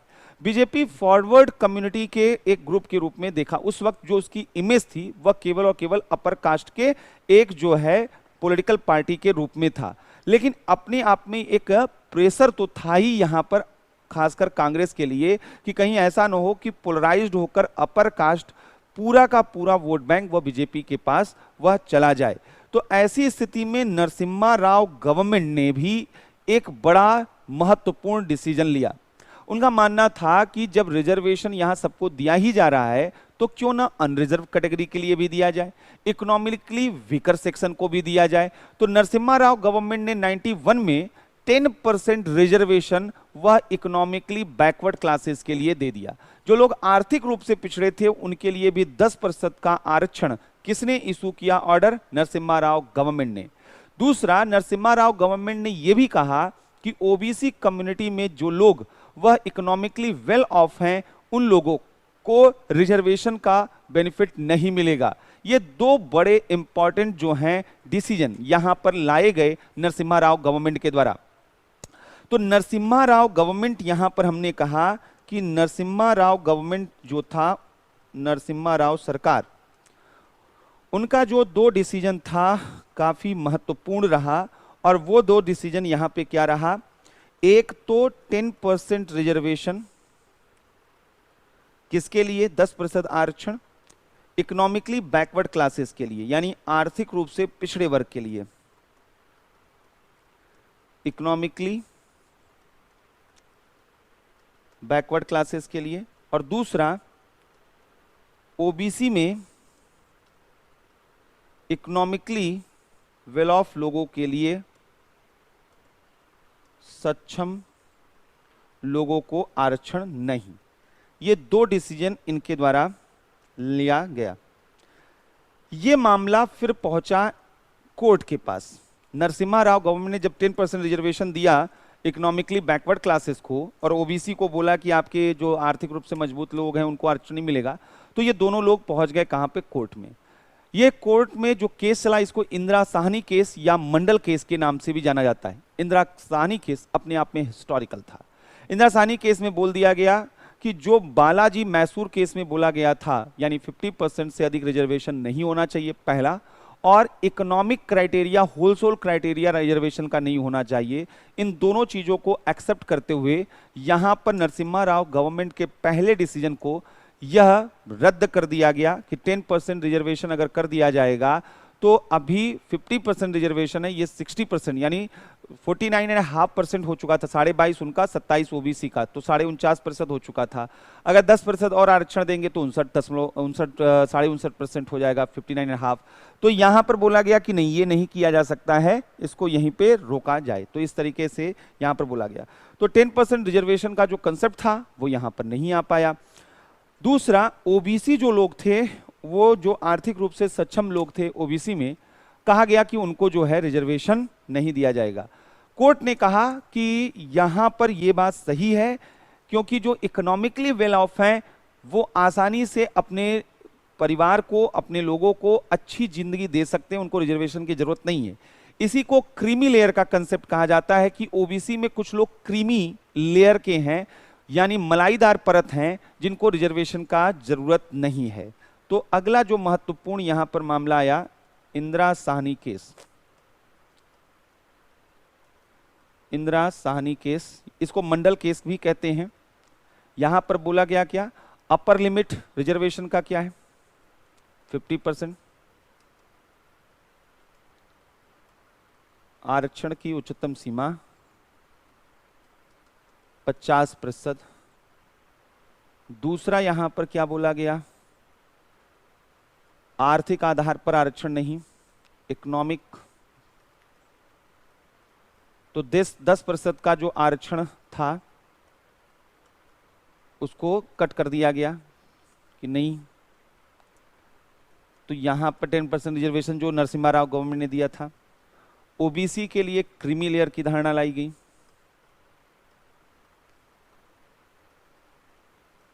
दूसरी चीज, यहां पर एक और महत्वपूर्ण बात कही गई, और वो क्या था?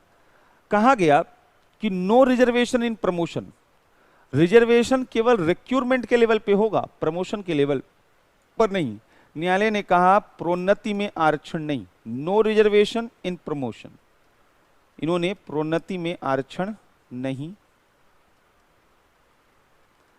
फिर इन्होंने एक और चीज कहा कि अगर किसी साल वैकेंसीज आई हैं और रिजर्व्ड कम्युनिटी से जो लोग आने चाहिए उस सीट के लिए वो नहीं है, इस वजह से वैकेंसी जो हैं वो भरी नहीं जा रही हैं, वैकेंट हो जा रही हैं, तो ऐसे कंडीशन में सीट्स को कैरी फॉरवर्ड कर दिया जाएगा, यानी अगले वर्ष प्रेषित कर दिया जाएगा। तो यहां पर इन्होंने कहा कि ये नियम रिजर्वेशन पे लागू होगा, जिसे कैरी फॉरवर्ड रूल कहते।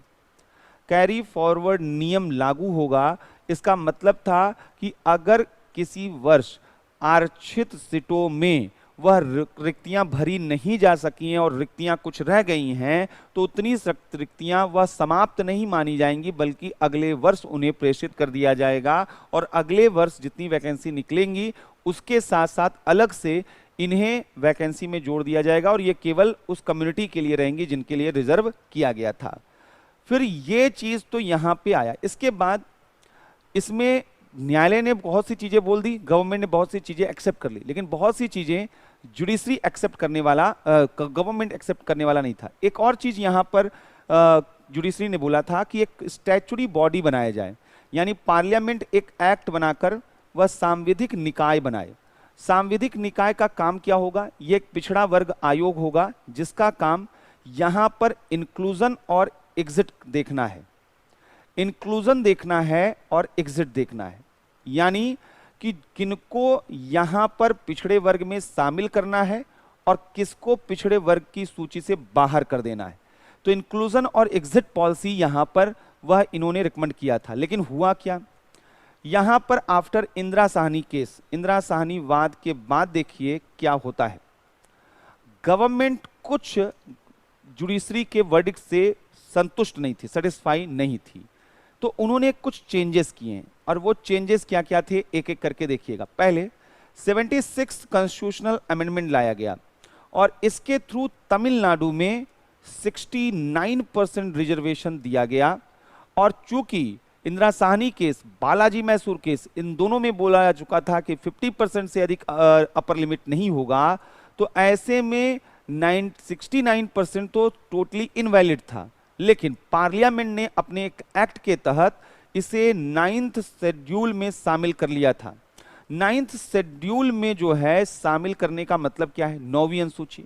हमारे कॉन्स्टिट्यूशन में एक शेड्यूल है 9th शेड्यूल, 9वीं अनुसूची, जो कहता है कि अगर किसी भी कानून को इस 9वीं अनुसूची में डाल दिया जाएगा तो वह कानून सही है या गलत है, इसकी जांच करने की शक्ति जुडिशरी की नहीं रह जाएगी।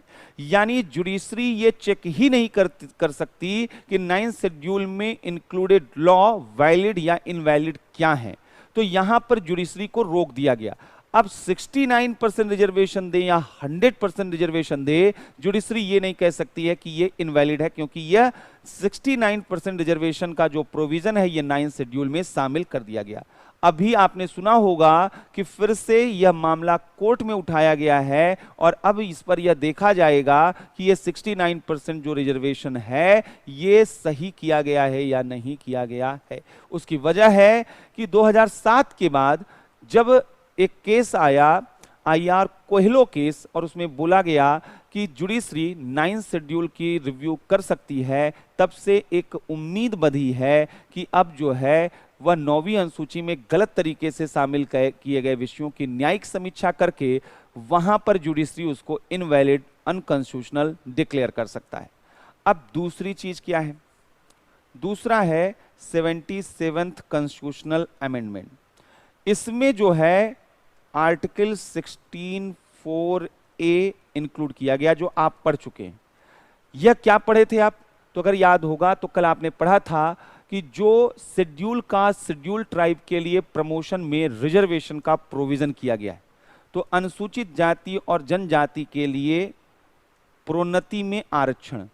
इंदिरा साहनी केस में बोला गया था नो रिजर्वेशन इन प्रमोशन, लेकिन यहां आर्टिकल 64A कहता है कि शेड्यूल कास्ट और शेड्यूल ट्राइब के लिए प्रमोशन में रिजर्वेशन होगा। और यहां पर जो है यह बोला गया 85th कॉन्स्टिट्यूशनल अमेंडमेंट में कि जब प्रमोशन में रिजर्वेशन दिया जाएगा तो उसमें कंसीक्वेंशियल सीनियरिटी को, पारिमाणिक वरिष्ठता इसको कहते हैं, उसको ध्यान रखा जाएगा।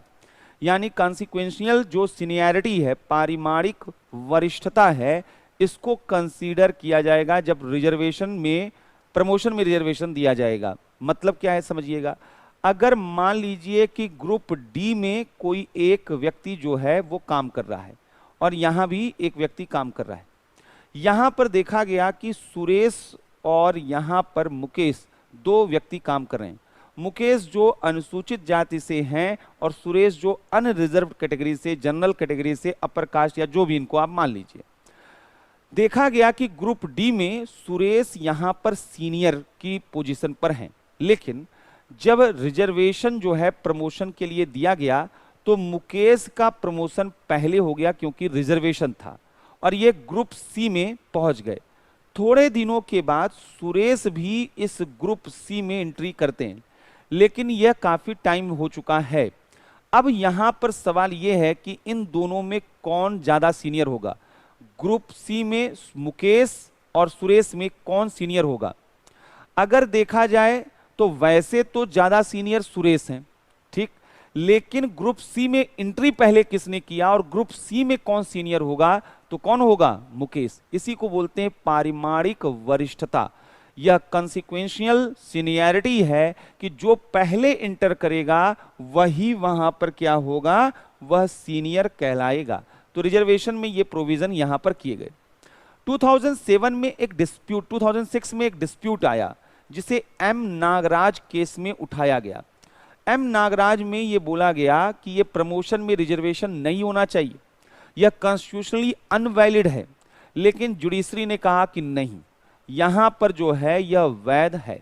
लेकिन एक चीज यहां पर जुडिशरी ने बोला कि अगर प्रमोशन में रिजर्वेशन देना है तो उन्होंने कहा क्वांटिफिएबल डेटा जो है वह यहां पर प्रेजेंट करना होगा। किसको, गवर्नमेंट को। इन्होंने कहा अगर रिजर्वेशन आपको देना है तो आप शो कीजिए कि वो पिछड़े हैं, अनुसूचित जाति और जनजाति के आंकड़े दीजिए और बताइए कि अलग अलग विभागों में उनका प्रतिनिधित्व कम है, इसको साबित कीजिए, तब आप प्रमोशन उनको वहां पर दीजिए।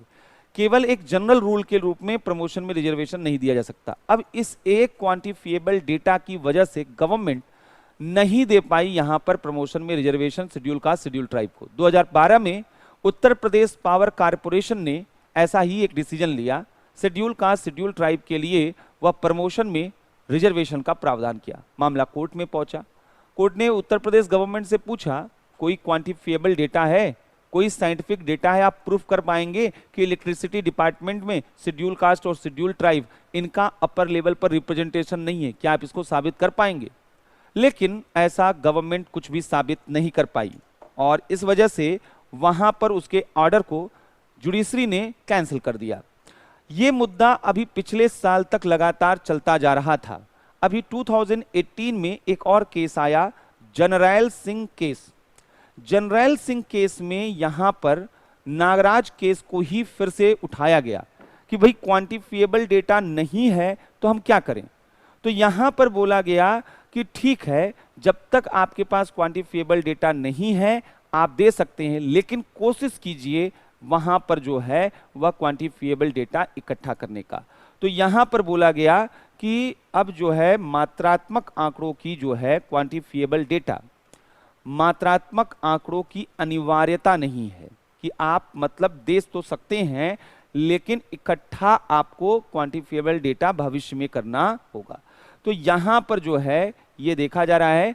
और अभी इस साल जो है, पिछले साल 2020 में एक और मामला आया था जिसमें यह जो प्रमोशन में रिजर्वेशन है इस पर डिसीजन देते हुए कोर्ट ने कहा reservation is not a fundamental right, आरक्षण कोई मूल अधिकार नहीं है कि जो मांगे उसको मिल जाएगा, यह सभी के लिए नहीं है। आरक्षण सरकार को डिसाइड करना है कि किसको देना है, कैसे देना है, तो ये आप डिसाइड नहीं करेंगे कि ये आपका क्या है, फंडामेंटल राइट यहां पर है। क्लियर है यहां तक? अब आइए यहां पर थोड़ा सा डिबेट देखते हैं।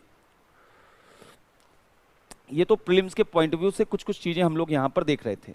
अब हम लोगों को मेंस के पॉइंट ऑफ व्यू से जो चीजें देखनी है थोड़ा उस पर हम लोग देखते हैं।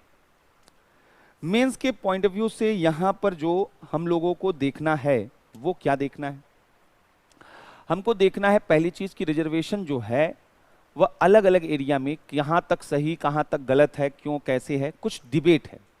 हम उनको एक एक करके पिकअप करते हैं। जैसे एजुकेशनल इंस्टीट्यूशंस में रिजर्वेशन, शिक्षण संस्थानों में रिजर्वेशन। 2 मिनट आपके पास हैं, कॉपी पेन आपके पास होना चाहिए। आप सोचिए कि इसके फेवर और इसके अगेंस्ट में क्या चीजें हैं, क्योंकि अभी लगातार हम बोल रहे हैं तो धीरे धीरे आपका भी जो है जो ग्रैप्स करने की कैपेसिटी है वो कम हो जाएगी। तो पहले सोचिए। 2 मिनट आपके पास है, 10:20 हो रहा है, 10:22 के अंदर आपको जो है ये सोचना है, अपने दिमाग में सोचिए। बाकी हम यहां पर अभी बताएंगे जब, तो आप मैच करिए कि आप कितना सही सोच पा रहे हैं। 2 मिनट आपके पास हैं, सोचिए इसको।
ठीक है, तो कुछ कुछ चीजें दिमाग में आ रही होंगी। प्रश्न जो आएंगे, हमने कहा था पहले तैयारी किस चीज की होनी चाहिए, आर्गुमेंट। बहुत लोग पूछते हैं answer writing, answer writing. Answer writing कोई अलग तरीके का मेथड नहीं है। आंसर राइटिंग का पहला स्टेप ही है कि आप पहले तो आंसर समझिए, क्वेश्चन जो पूछा गया है क्या आप उसको समझ रहे हैं या नहीं है। और दूसरा वहां पर जो है ये है कि जो क्वेश्चन वहां पर पूछा गया है उस क्वेश्चन के अकॉर्डिंग आर्गुमेंट है या नहीं, यानी आपके पास तर्क की क्षमता है या नहीं है। ये दो चीजें बहुत जरूरी हैं। तब आपका आंसर राइटिंग का ब्यूटिफिकेशन लास्ट स्टेज होता है कि बेहतर इंट्रो कैसे लिखें, बेहतर कंक्लूजन कैसे लिखें, ये सब लास्ट की चीजें होती हैं। अभी शुरुआत में इन चीजों का कोई यहां पर जो है बात नहीं है। अभी पहले आर्गुमेंट। आइए देखते हैं कि यहां पर एजुकेशनल इंस्टीट्यूशन में रिजर्वेशन को लेकर डिस्प्यूट्स क्या चलते रहते हैं। कहा जाता है कि शिक्षण संस्था आपसे पूछा जाए कि भाई शिक्षण संस्था में आरक्षण होना चाहिए या नहीं, आईटी, पीएमटी, कॉलेजेस, यूनिवर्सिटी, क्या यहां रिजर्वेशन होना चाहिए? आप कहेंगे नहीं होना चाहिए। बहुत से लोग कहेंगे नहीं होना चाहिए। जो लोग कहेंगे नहीं होना चाहिए उनका कहना है कि ये मेरिट के साथ कंप्रोमाइज करना होगा। एजुकेशन जो है वह पूरी तरीके से एबिलिटी पर टिकी हुई चीज है, और अगर एजुकेशन फील्ड में ये रिजर्वेशन लाया जाएगा तो बहुत से लोग जो कैपेबल नहीं है वो लोग वहां पर पहुंच जाएंगे। ऐसा अपना तर्क हो सकता है। लेकिन सवाल यह है कि अगर एजुकेशनल इंस्टीट्यूशंस में रिजर्वेशन नहीं होगा तो जो सोसाइटी का डिप्राइव्ड क्लास है उससे एजुकेशन तक एक्सेस मिल ही नहीं पाएगा। तो एक तो रीजन ये भी हो सकता है। तो बहुत से लोग तर्क दे सकते हैं कि अगर नहीं मिल पा रहा है उनके लिए एजुकेशन, तो गवर्नमेंट उनके लिए पैरेलल कोई और काम कर दे। और अगर गवर्नमेंट ऐसा कर ही पाती तो फिर रिजर्वेशन की क्या जरूरत होती। हमारे यहाँ पर अगर हर जगह एजुकेशनल इंस्टीट्यूशंस होते, हॉस्पिटल होते, हमारे यहाँ सारी बेसिक फैसिलिटीज सबके लिए होती, तो रिजर्वेशन की जरूरत ही नहीं थी। आज़ादी के बाद रिजर्वेशन इसीलिए लाया गया कि हम सबको नौकरी नहीं दे सकते थे, इतनी जॉब हमारे पास नहीं थे, इतने स्कूल कॉलेजेस नहीं थे, इतना हमारे पास हर चीज यहाँ पर व्यवस्थित तरीके से नहीं था। तो इसलिए यहाँ पर हमने क्या रूल यहाँ पर किए और कैसे किए, जो रिजर्वेशन के रूप में थे उसके क्या पक्ष और विपक्ष यहाँ पर है। पहले हमने कहा अगेंस्ट देखते हैं कि इसके अगेंस्ट में क्या क्या लॉजिक है। पहला, शिक्षण संस्था जो है उसको बोला जाता है योग्यता और मानदंड पर। तो शिक्षा का मतलब क्या है, एजुकेशन जो है वह मेरिट बेस्ड होता है, योग्यता पर आधारित होता। अगर यहां पर आरक्षण लाया गया तो रिजर्वेशन लाने से जो क्वालिटी है एजुकेशनल इंस्टीट्यूशंस की वो क्या होगी, वह प्रभावित होगी। तो शिक्षण संस्था का प्रदर्शन प्रभावित होगा। आप किसी भी एजुकेशनल इंस्टीट्यूशंस में अगर रिजर्वेशन लेकर जाते हैं तो शिक्षण संस्था का प्रदर्शन जो है, परफॉर्मेंस क्या है, वह प्रभावित होगा। और आज जबकि हम ग्लोबल वर्ल्ड में ये बातें कर रहे हैं कि हमारा एजुकेशनल इंस्टीट्यूशन कैसा है, तो हमारी रैंकिंग बहुत नीचे आएगी क्योंकि हमारे बच्चों का परफॉर्मेंस बेहतर नहीं होगा। इसके पीछे लॉजिक क्या है कि जो लोग रिजर्व कैटेगरी से आएंगे, नो डाउट उनका कट ऑफ मार्क्स से बहुत कम मार्क्स होगा। तो ये बोला जाता है, बहुत से लोग ये आर्गुमेंट देते हैं कि वो इतने कैपेबल नहीं होंगे जब वो एजुकेशनल इंस्टीट्यूशंस में आएंगे। तो इससे क्या है, शिक्षण संस्था का प्रदर्शन प्रभावित होगा। दूसरा, इसकी वजह से जो स्टूडेंट्स हैं उनकी साइकोलॉजी में भी असर पड़ेगा। यानी जो स्टूडेंट्स हैं, विद्यार्थियों के जो साइकोलॉजी है उस पर निगेटिव इंपैक्ट पड़ेगा, मनोविज्ञान पर नकारात्मक प्रभाव पड़ेगा, स्टूडेंट्स के साइकोलॉजी पर निगेटिव इंपैक्ट पड़ेगा। जैसे जो टैलेंटेड, जो अनरिजर्व कैंडिडेट होगा, यानी जो आरक्षित सामान्य वर्ग का बच्चा होगा। अब सामान्य वर्ग का बच्चा है, उसने देखा आईआईटी में उसके 80 मार्क्स आए, और जो वहां पर रिजर्व कैटेगरी का स्टूडेंट है उसे 1 मार्क्स आए। इसने देखा इनका सिलेक्शन हो गया, मेरा सिलेक्शन नहीं हुआ। अब ये जो बड़ी बड़ी फिलॉसफी है कि सामाजिक न्याय के लिए, समाज के लिए अच्छा है, पुराने समय में उसकी पीढ़ियों ने जो है वह एक्सप्लॉइट किया था किसी कम्युनिटी को, ये चीजें आप तब समझ पाते हैं जब आप एक मैच्योरिटी के लेवल पर पहुंचते हैं। जिस एज फेज में वो बच्चा रहता है उसके लिए तो उस एज फेज में कास्ट और रिजर्वेशन ये उसके दो बड़े दुश्मन बन जाते हैं। तो इस वजह से जो जनरल क्लास का बच्चा होता है, जिसका सिलेक्शन रिजर्वेशन की वजह से नहीं होता है, उसके अंदर का फ्रस्ट्रेशन वह बढ़ता जाता है, उसके अंदर का अनरेस्ट बढ़ता जाता है। तो यहां पर जो है वह कुंठा और अवसाद, यहां पर फ्रस्ट्रेशन यहां पर और अनरेस्ट उसके अंदर आ जाता है। और दूसरी ओर जो रिजर्व्ड कैंडिडेट होता है, आरक्षित जो विद्यार्थी है, उसके साथ क्या है, अब जैसे ही रिजर्व कैटेगरी से कोई कैंडिडेट वह स्कूल कॉलेजेस में गया, लोगों ने मजाक उड़ाना शुरू कर दिया कि ये तो रिजर्व्ड है, ये तो रिजर्व्ड है। वहां पर उसको बैसाखी का जो है उसका मजाक उड़ाया जाता है, उसके वहां पर वो कितना परफॉर्म अच्छा कर रहा है इससे मतलब नहीं है। ये एकदम इग्नोरेंट इसको लेकर सब लोग हो जाते हैं, उपेक्षा। इवन जो टीचर होते हैं वो भी जब सवाल पूछते हैं और वो नहीं बता पाया किसी वजह से, तो जो कमेंट करते हैं वो इसी प्रकार का होता है कि अच्छा आरक्षण से आए हो ना, इसीलिए नहीं बोल पा रहे हो। तो यहां पर रिजर्वेशन वो दोनों ग्रुप के जो स्टूडेंट हैं उनकी साइकोलॉजी को निगेटिवली क्या करता है, इंपैक्ट डालता है, इफेक्ट करता है। तीसरी चीज ये है कि इससे बच्चों में उस छोटी उम्र में कास्टिस्ट जो मेंटेलिटी है वो इवॉल्व होती है। कई बार आपने सुना होगा छोटे छोटे बच्चे वो जातिवादी चीजें बोलते हैं और आपको बड़ा झटका लगता है कि मतलब सोसाइटी बदल रही है, सब कुछ बदल रहा है और ये इतने कट्टर जातिवादी हैं। उसकी एक बहुत बड़ी वजह हमने क्या बताया कि वहां पर वो निगेटिविटी उनके अंदर आ चुकी है, तो जातिगत भावनाएं जो हैं वह प्रबल हो चुकी हैं।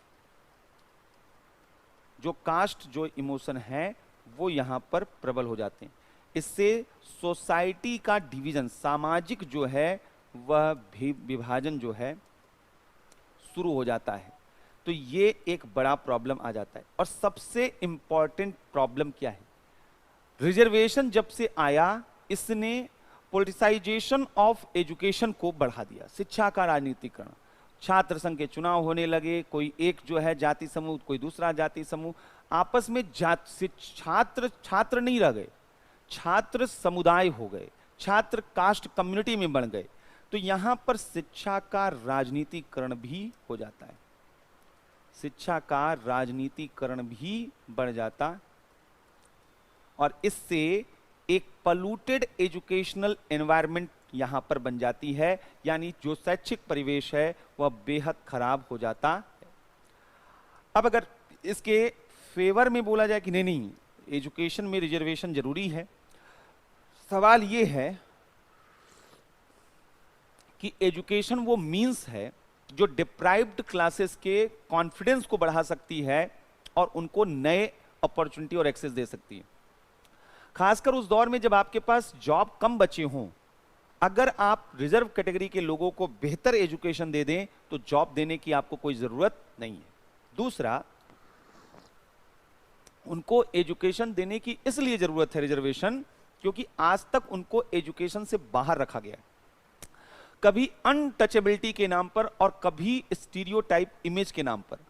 आप अगर देखिए जितनी भी कास्ट कम्युनिटी थी ट्रेडिशनल सोसाइटी में, उनको लेकर एक स्टीरियोटाइप इमेज हुआ करता था, ये चरवाहा है, ये जो है भुनने वाला है, ये करने वाला है, सबकी स्टीरियोटाइप इमेज। और ये माना जाता था कि वो पढ़ा लिखा हो सकता है। हम दर्जी की दुकान पर गए और वहां पर उनका बेटा पढ़ रहा है, तो वहां पर एक सवाल, पहले की सोसाइटी की बात है, तो वहां पर पूछा जाता था अच्छा आपका बेटा पढ़ता है, कौन सी क्लास में? अगर कोई गलती से बोल दे कि ये जो है ये आईटी की तैयारी कर रहा है, तब तो फिर वहां पर तो वो भरोसा ही उठ जाए उस सिस्टम से। इस तरीके की कंडीशन थी कि ऐसा हो ही नहीं सकता है, क्योंकि स्टीरियोटाइप इमेज था कि एक पर्टिकुलर कम्युनिटी एक पर्टिकुलर काम करती है और उसी की मेंटलिटी और मेंटल कैपेबिलिटी उनके अंदर होती है। ऐसी फैमिली में वो तेज तर्राक बच्चे हो ही नहीं सकते, एक मेंटेलिटी का विकास हो जाता है। उस मेंटेलिटी को ब्रेक करने के लिए एजुकेशन में रिजर्वेशन जरूरी था। तो पहला चीज क्या है, इंडिया में जो शैक्षिक एजुकेशनल डिस्पैरिटी है वो बहुत ज्यादा है। भारत में शैक्षिक असमानता अधिक है और रिजर्वेशन से ही, आरक्षण से ही इसे कम किया जा सकता है। इस एजुकेशनल जो डिस्पैरिटी है इसको क्या किया जा सकता है, कम किया जा सकता है। एजुकेशनल बैकवर्डनेस सारे फॉर्म ऑफ बैकवर्डनेस का रीजन है। मतलब अगर कोई शैक्षिक रूप से पिछड़ा रहेगा तो वह आर्थिक और सामाजिक रूप से भी पिछड़ा हो जाता है। एजुकेशनल बैकवर्डनेस ही जो है वह सोशियो इकोनॉमिक बैकवर्डनेस का रीजन है, सामाजिक आर्थिक पिछड़ेपन का कारण है। तो यहां पर शिक्षा में अगर हम भागीदारी नहीं बढ़ा सकते हैं तो पार्टिसिपेशन हमें बढ़ाना होगा एजुकेशन में। तीसरी चीज कि अगर शिक्षण संस्थानों में रिजर्वेशन होगा, एजुकेशनल इंस्टीट्यूशंस में रिजर्वेशन होगा, तो वहां पर एक डाइवर्सिफाइड एनवायरनमेंट होगा। मतलब अलग अलग तरीके के वहां पर लोग होंगे। डाइवर्सिफाइड एनवायरनमेंट जो है विविधतापूर्ण, तो एजुकेशनल इंस्टीट्यूशंस में डाइवर्सिफिकेशन होगा, एक अलग तरीके का कल्चरल एक्सचेंज होगा, सोसाइटी के बीच कनेक्टिविटी, अलग अलग कम्युनिटी के लोग। आप जब कभी किसी कम्युनिटी से मिले ही नहीं हैं तो आप हमेशा निगेटिव या बायस्ड अप्रोच वहां पर रखते हैं। जब आप किसी से मिलते हैं तो आपको नई चीजें पता चलती हैं कि अच्छा नहीं नहीं ये तो हम इनके बारे में गलत सोचते थे, ये ऐसे नहीं ऐसे हैं। तो विविधतापूर्ण परिवेश होता है, यह सोसाइटी को तोड़ता नहीं, जोड़ने का काम करता है। तो पहली चीज है कि क्या रिजर्वेशन यहां पर होना चाहिए एजुकेशनल इंस्टीट्यूशन में, तो बिल्कुल होना चाहिए। लेकिन आगे अब हम लोग जब चर्चा करेंगे कि कैसे होना चाहिए, अभी उसको चर्चा करना बाकी है। अभी एक और मुद्दा चल रहा है कि प्राइवेट सेक्टर में रिजर्वेशन होना चाहिए या नहीं होना चाहिए। ये इसलिए डिबेट में चल रहा है क्योंकि हरियाणा गवर्नमेंट ने कोविड के इरा में 75% जो सीटें हैं प्राइवेट सेक्टर की भी, वे जो हैं अपने हरियाणा की कम्युनिटी के लिए रिजर्व कर दिए हैं, लोकल कम्युनिटी के लिए। यानी वहां पर नियम बना दिया गया है कि आउटसाइडर को वह रिजर्वेशन नहीं दी, वहां पर जॉब नहीं मिलेगा। कोई प्राइवेट कंपनी हो उसके लिए भी नियम है कि 75% उसके जो भी जॉब होंगे वह हरियाणा के लोगों के लिए होने चाहिए। तो यह डिबेट बढ़ रहा है कि क्या प्राइवेट सेक्टर में रिजर्वेशन होना चाहिए। इसके पीछे वजह क्या है? वजह यह है कि 90 के बाद से रोल ऑफ स्टेट डिक्लाइन हुआ है और रोल ऑफ प्राइवेट सेक्टर बढ़ा है। स्टेट का जब रोल घटेगा तो स्टेट के द्वारा जो जनरेट किए जाने वाली वैकेंसीज हैं वो क्या हैं? कम हो जाएंगी। तो आज सरकारी नौकरियां कम होती जा रही हैं, बेहद कम होती जा रही हैं और नियर फ्यूचर में और भी कम होती जाएंगी। तो मैक्सिमम जो जॉब पॉसिबिलिटी है वो कहां है? प्राइवेट सेक्टर में है। लेकिन जॉब प्राइवेट सेक्टर में होने के बावजूद वहां रिजर्वेशन तो है नहीं। ऐसे में जो रिजर्व कैटेगरी के कम्युनिटी के लोग हैं उनका मानना है कि अभी तक हमारी स्थिति में कोई क्वालिटेटिव चेंज आया नहीं है और हमें प्राइवेट सेक्टर में क्या चाहिए? रिजर्वेशन चाहिए। सवाल यह है कि क्या वाकई प्राइवेट सेक्टर में रिजर्वेशन ठीक रहेगा? क्या यह कंसेप्ट सोचा जा सकता है? क्यों ना पहले इसके फेवर में देख लिया जाए, आखिर क्यों प्राइवेट सेक्टर में वो रिजर्वेशन होना चाहिए। तो हमने कहा इसका पहला वजह क्या है कि सार्वजनिक क्षेत्र, पब्लिक सेक्टर, सार्वजनिक क्षेत्र यानी पब्लिक एम्प्लॉयमेंट, सरकारी नौकरियां, ये क्या है?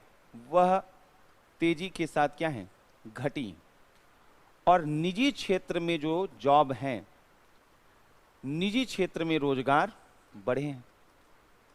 तो इसलिए यहां पर जो है आरक्षण जरूरी है। अगर आरक्षण का ऑब्जेक्टिव पूरा करना है तो पब्लिक सेक्टर में रिजर्वेशन जरूरी है। दूसरा, अन्य देशों में ऐसे प्रावधान देखे जाते, प्राइवेट सेक्टर में रिजर्वेशन अन्य देशों में है, अन्य देशों में आरक्षण है। जैसे अमेरिका, अमेरिका में प्राइवेट सेक्टर में वहां पर आरक्षण मिलता है, लेकिन वो प्राइवेट सेक्टर खुद देती है, गवर्नमेंट फोर्स नहीं करती है।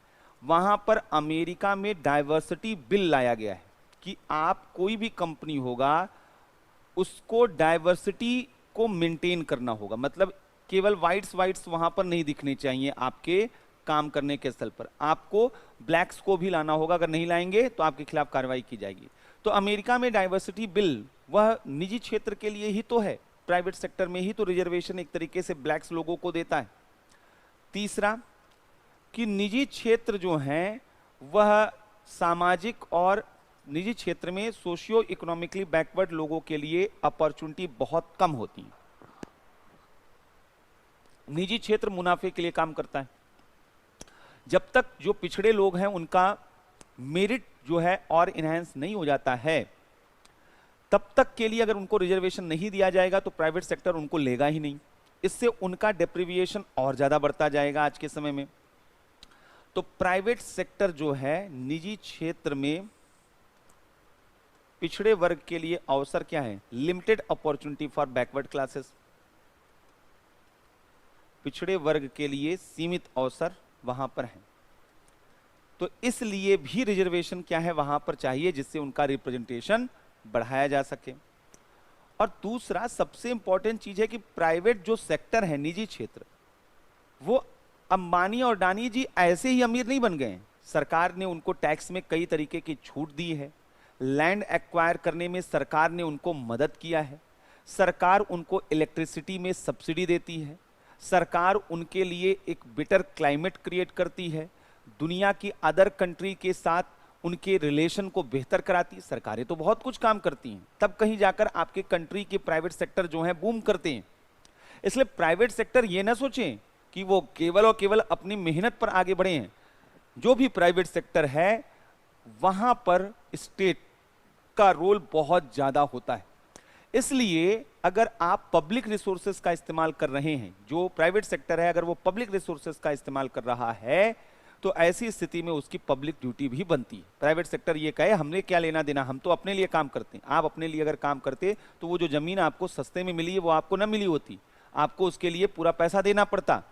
जो वहां आपके कंपनी से लगी हुई सड़क बनी हुई है, 6 लेन 4 लेन, आप सड़क का एंजॉय कर रहे हैं, सरकार ने आपके लिए क्यों अलग से बना दिया? आप क्या स्पेशल व्यक्ति हैं?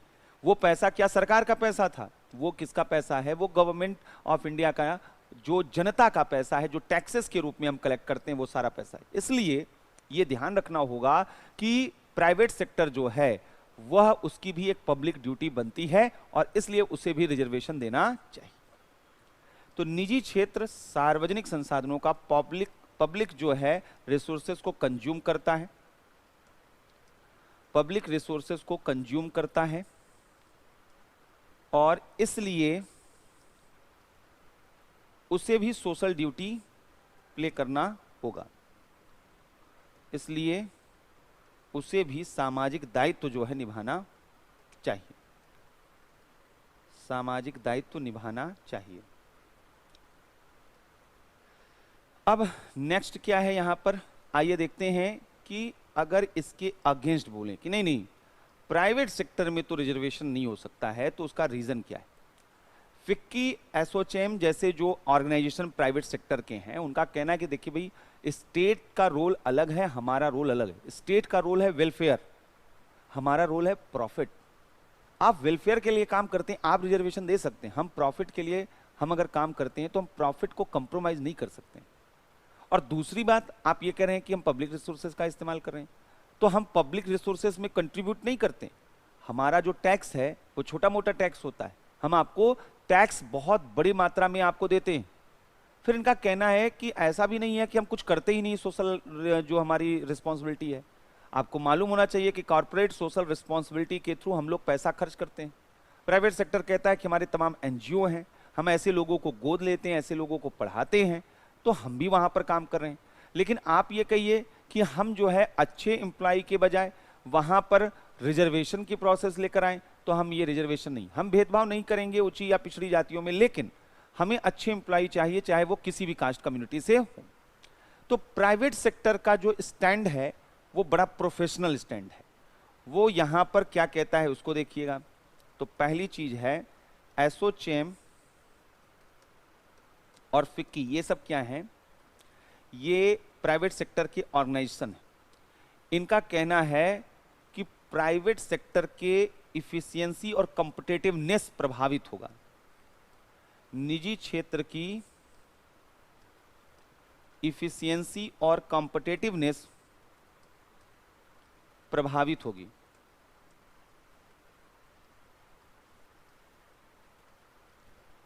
प्रभावित होगी, तो इनका पहला तो ये कहना। दूसरा इनका कहना है कि निजी क्षेत्र प्राइवेट सेक्टर जो है वह प्रॉफिट ओरिएंटेड है, लाभ से संचालित होता है, प्रॉफिट ओरिएंटेड है। वेलफेयर रोल स्टेट पे सूट करता है, राज्य कल्याणकारी कार्य करता है, हम नहीं करते वेलफेयर रोल जो है।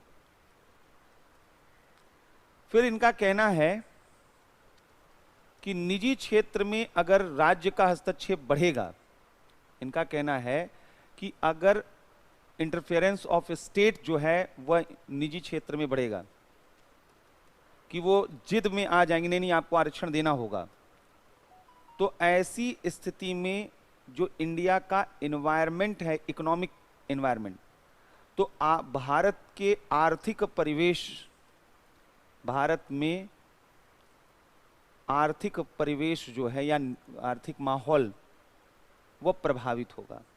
इकोनॉमिक एनवायरनमेंट एडवर्सली यहां पर इंपैक्टेड होगा। फॉरेन कंपनी तो आएंगी ही नहीं, विदेशी कंपनी को ये रिजर्वेशन वगैरह से क्या लेना देना है, तो विदेशी कंपनी यहां पर इंडिया में नहीं आएंगी, इसलिए यहां पर जो है वो बोला गया है। फिर इनका कहना है कि यहां पर जो है सबसे इंपॉर्टेंट चीज ये है कि कॉन्स्टिट्यूशन में डिफाइन नहीं है प्राइवेट सेक्टर के बारे में, रिजर्वेशन में, संविधान में कोई मेंशन नहीं है कि रिजर्वेशन होना चाहिए या नहीं होना चाहिए। फिर क्यों यहां पर फोर्स किया जा रहा है? इनका कहना है कि ऑलरेडी निजी क्षेत्र कहते हैं कि पहले से निजी क्षेत्र वह स्वैच्छिक रूप से वॉलेंट्री जो है वह सोशल रोल प्ले करते हैं, सामाजिक भूमिका का निर्वहन करते हैं। तो अगर हम कंक्लूजन तक पहुंचें तो हमारे यहां प्राइवेट सेक्टर में रिजर्वेशन को इंपोज करेंगे तो अब जो वर्तमान समय चल रहा है, ये पूरी दुनिया में सबसे कॉम्पिटिटिव एनवायरनमेंट इस वक्त बने हुए हैं और हम बहुत तेजी के साथ आगे बढ़ रहे हैं। अब हमें प्रोग्रेसिव जो है स्ट्रेटजी की जरूरत है, डिफेंसिव नहीं। ये रिजर्वेशन रिजर्वेशन रिजर्वेशन करते करते बहुत साल गुजर गए। हम आखिर schedule caste, schedule tribe, OBC, इन तमाम जो है ग्रुप्स में सभी लोगों तक वो रिजर्वेशन का बेनिफिट क्यों नहीं पहुंचा पाए? बेसिक क्वेश्चन ये है। वहां पर अभी भी कई कम्युनिटी बैकवर्डनेस के शिकार हैं और उनके लाइफ में क्वालिटेटिव चेंज क्यों नहीं आ पाया, ये सवाल है। तो पहला प्रयास होना चाहिए कि उनके लाइफ में वो क्वालिटेटिव चेंज वहां पर लाया जाए। प्राइवेट सेक्टर को फ्री छोड़ना होगा, होना तो चाहिए, वहां पर भी डाइवर्सिटी होनी चाहिए, क्योंकि अब जॉब वहीं पर है और अगर उन्होंने अपने जॉब में केवल पर्टिकुलर कम्युनिटी को लेना शुरू कर दिया तो फिर सोसाइटी में इम्बैलेंसेस आएंगे। तो होना यह चाहिए कि वो खुद से पहल करते हुए हर एक कम्युनिटी के लोगों को अपने यहां पर इंक्लूड करें। उनकी पॉलिसी ऐसी होनी चाहिए, उनका वर्क प्लेस डाइवर्सिफाइड होना चाहिए, ये खुद वो कोशिश करें। लेकिन गवर्नमेंट अगर इंटरफेयर करे, ऐसा कोई ऑर्डर पास करे, कोई कानून बनाए, तो हमारा जो इन्वायरमेंट है, इकोनॉमिक इन्वायरमेंट, इन्वेस्टमेंट क्लाइमेट जो हमारा है, वो थोड़ा सा यहां पर क्या होगा, प्रभावित होगा। तो इसलिए रिजर्वेशन जो है फोर्सली नहीं होना चाहिए, वो जो है वॉलंटरी होना चाहिए प्राइवेट सेक्टर के लिए। वो चाहें तो दें, नहीं तो न दें। अगला जो प्रश्न है वह है रिलीजियस ग्राउंड पर क्या आरक्षण होना चाहिए? धार्मिक आधार पर आरक्षण क्या होना चाहिए? सॉरी। तो यहां पर यह सवाल क्यों आया? असल में बेसिकली यह सवाल इसलिए बनता है क्योंकि हमारे यहां पर वह देखा गया सच्चर कमेटी की रिपोर्ट या रंगराजन मिश्र कमीशन की रिपोर्ट की माने तो भारत में सबसे अधिक सोशियो इकोनॉमिक बैकवर्डनेस के शिकार मुस्लिम कम्युनिटी हैं। यानी सबसे अधिक सामाजिक आर्थिक पिछड़ापन वह मुस्लिम समुदायों में देखने को मिल रहा है। ऐसे में समाज का अगर कोई भी वर्ग वंचित है और पिछड़ा है तो समाज की मुख्य धारा में जोड़ने का काम यह सरकार का काम होता है और आरक्षण नीति का मकसद भी है जो लोग सामाजिक, शैक्षिक, आर्थिक रूप से पिछड़े हैं उन्हें मुख्य धारा में जोड़ा जाए। अब ऐसे में यहां पर यह बोला जा रहा है कि क्या मुस्लिम कम्युनिटी को रिजर्वेशन देना चाहिए, क्या उनको आरक्षण देना चाहिए? अब इसके विरोध में कुछ लोगों का कहना है कि आरक्षण जो है वो ऑलरेडी मुस्लिम कम्युनिटी में कुछ लोगों को मिलता है जो ओबीसी ग्रुप में होते हैं। लेकिन बहुत से लोगों का मानना है कि मुस्लिम कम्युनिटी को मिलने वाला वो आरक्षण काफी कम है और मुस्लिम कम्युनिटी में बहुत से ऐसे भी लोग हैं जिनका कंडीशन वह हिंदू सोसाइटी के शेड्यूल कास्ट जैसा है, यानी वो अनटचेबिलिटी के शिकार है। इसलिए उनके लिए जो प्रोविजन होना चाहिए, जो उनके लिए प्रावधान होना चाहिए, वो और ज्यादा वहां पर विशेष प्रावधान होने चाहिए। ऐसा क्यों और कैसे कहा जाता है इसको यहां पर समझते हैं। तो हमने कहा यह डिबेट क्यों है, तो सच्चर कमेटी की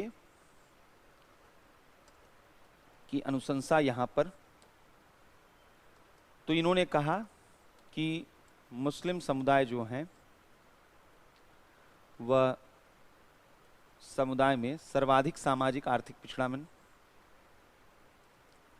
सर्वाधिक सामाजिक आर्थिक पिछड़ापन देखा जाता है।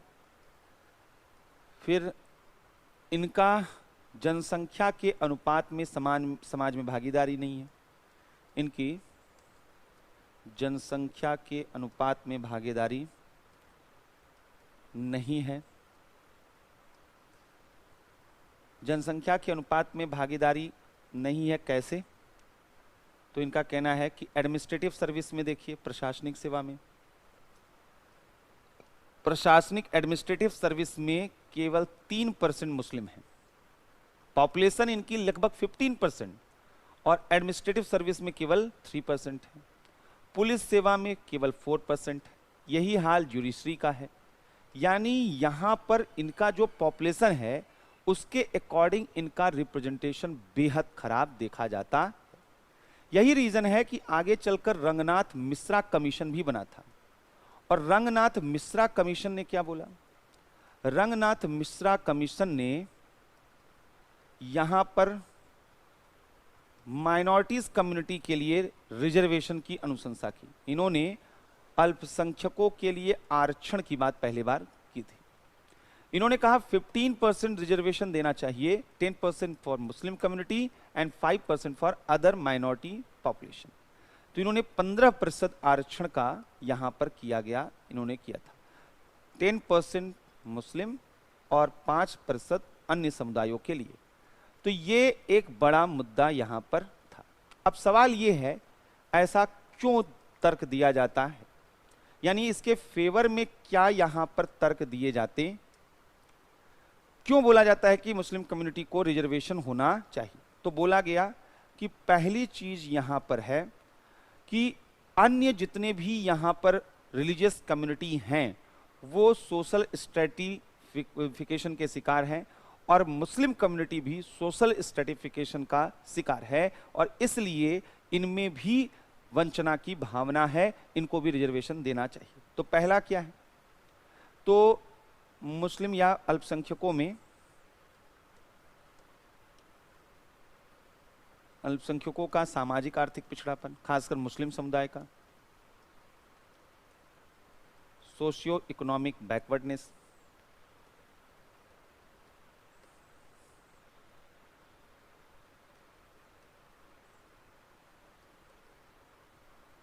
दूसरा यहां पर देखा जाता है कि अल्पसंख्यकों में डेप्रिविएशन की फीलिंग,